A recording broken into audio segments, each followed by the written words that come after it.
Hey everybody, so we got some pretty good news over in Save the World and in Battle Royale. Got a couple of V-Bucks, couple of weapons, a lot of heroes, and a returning bundle in the Battle Royale item shop, so let's get started. Starting us off in Save the World, we do have 55 V-Bucks available, which is really great. First one is in Stonewood, we got 25 V-Bucks here, and 35 in Plankerton. Combine that with your daily missions, that is 135 to 185 V-Bucks for the day. Moving on to the rewards for the missions, we do have the wall launcher available, a great stalling trap to use if you want to keep the husks away from your objective, or what I like to do is if your objective is close to the edge of the map and we got husks coming off the edge as well, you're able to place them down specifically around the edges and have the wall launchers launch them off the side of the map. It's really fun to watch. Up next, we got the hack axe and the ceiling drop trap. Now the hack axe we're going to ignore because it's a useless scavenger weapon, a melee weapon that doesn't have any sort of redeeming qualities, but the ceiling drop trap on the other hand, a great offensive trap to use. It is able to drop tires that bounce repeatedly, I think for like about 3-4 times, doing extensive damage to all the husks. Next, we got the tiny instrument of death and the ceiling electric field. Now the ceiling electric field is a great trap to use if you want to get rid of all the small weak husks so that you can focus on the big boys, but the tiny instrument of death is a really kooky pistol to use because you are basically shooting out a missile guided nuke. It is so much fun and it is able to follow your crosshairs. So if you got anywhere you want to shoot, all you need to do is just aim, or if you need to change directions, turn, and the missile will follow it. It's hilarious. Next, we got a lot of heroes, one of them being Striker AC. He is an Outlander with the Commander perk. Sustained Smash decreases Seismic Smash energy cost by 75%, and Seismic Smash is a really powerful ability to use. You're able to send a shockwave through the ground and not only send husks flying, but do extensive damage to them. So the fact that you actually reduce the energy cost, meaning that you're able to do it again and again and again, really great hero to use. We also got Stonefoot Crash, a ninja with the Commander perk. Hot Foot increases crescent kick damage by 72% and changes the damage type to energy. Normally the damage type is physical, but this doesn't make it any more viable. It is a useless ability. Crescent kick, the area of effect is very small, surprisingly. You're gonna miss a lot of the husks when you use this ability, and even then the damage is very small, so she is not worth your time. We also got Harvester Sarah, a ninja with the Commander perk. Scythe to Meet You increases scythe damage by 62% against slowed or snared enemies, and Scythe applies 30% snare for 2 seconds. Again, as I mentioned before, she is a circumstantial hero to use. A lot of the scythes in the game don't do that much damage, and even then, it only increases the damage to scythes to enemies that are snared. Even the standard perk is very low if you just want to put her in support, so she is not one you want to get. Next up is Deadly Star Scorpion. He is another ninja with the Commander perk. Corrosive Stars. Throwing stars apply energy affliction, dealing 9 base energy damage per second for 6 seconds, stacks to a maximum of 3. Now this sounds good, but the dealing 9 base energy damage is actually very low. Still though, he would be a really useful sort of support ninja if the base damage was actually increased a little higher, because you would be able to put him in support with Snow Strike, which keeps enemies frozen and it does continuous damage for every few seconds. This would be a great way to just ignore some of the husks while you focus on the bigger threats.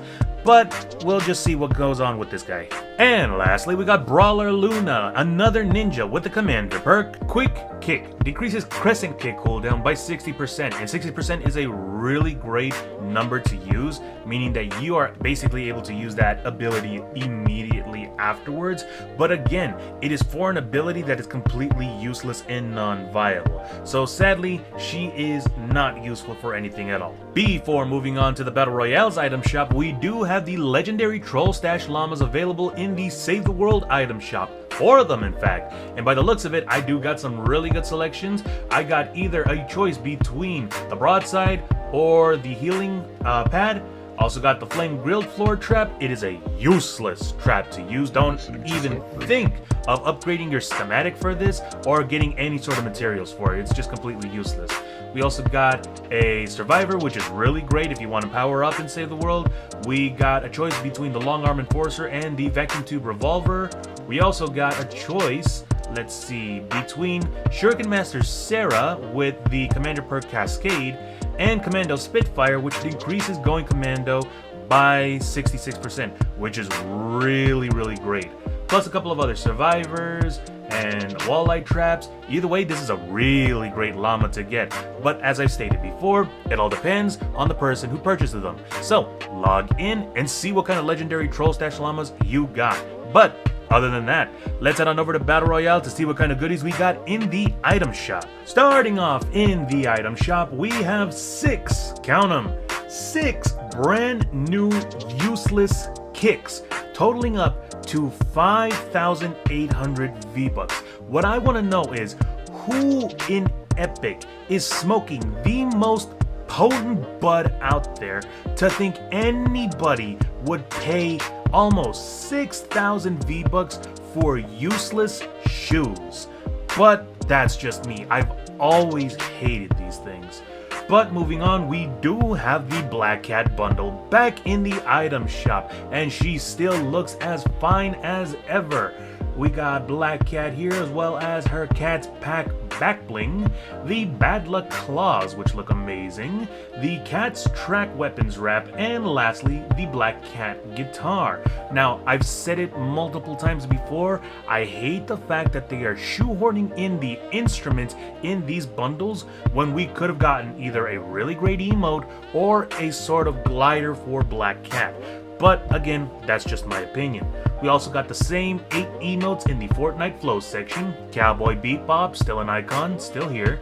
DC, still here with Harley Quinn. Bloodsport, Music Moments, still the same. My Hero Academia, still here. No Sweat, same as before, with Grimy, Toy Trooper, Waypoint, Caper, Ghoul Trooper, ISO, Trixie, Pit Stop, as well as the Galaxy skins like Galaxy Scout, Galaxy Crossfade, Grappler, and Titan. We do, though, however, have a brand new emote called Bet, and it does look really nice. We also got Synth back, as well as the Synth Streak and the Flux Flyer, which actually that does look kind of cool. We also got the Deep Sea bundle back in the item shop with Deep Sea Dominator and Deep Sea Destroyer with the Nautilus and the Kraken Axe, which does look really nice. We also got Mariana back, Barracuda, Wave Ripper, and Have a Seat. A lot of ocean-themed skins back, which is really nice. We also got the brand new Revolver still in the item shop, Diestro, the AC Milan, the brand new wheels and boost, the Honey Wheels and the Twister Wheels. We also got Nick A30, still don't like the guy. Rubius, we still got him. We still got Hatsune Miku in the item shop. Gear for Festival, same as before. Jam Tracks, same as before. And the same special offers and bundles as before as well. But that seems to be about it. Thankfully, we do have some V-Bucks, we do have some returning heroes, some good traps, and a brand new, well, no, not brand new, returning bundle, the Black Cat, over in the Battle Royale item shop. So all in all, it seems like a pretty good day. But other than that, if you guys like my content, why not leave a like? And if you guys want to get more updates regarding the game, why not drop a follow? Until then, as always, stay safe and game on.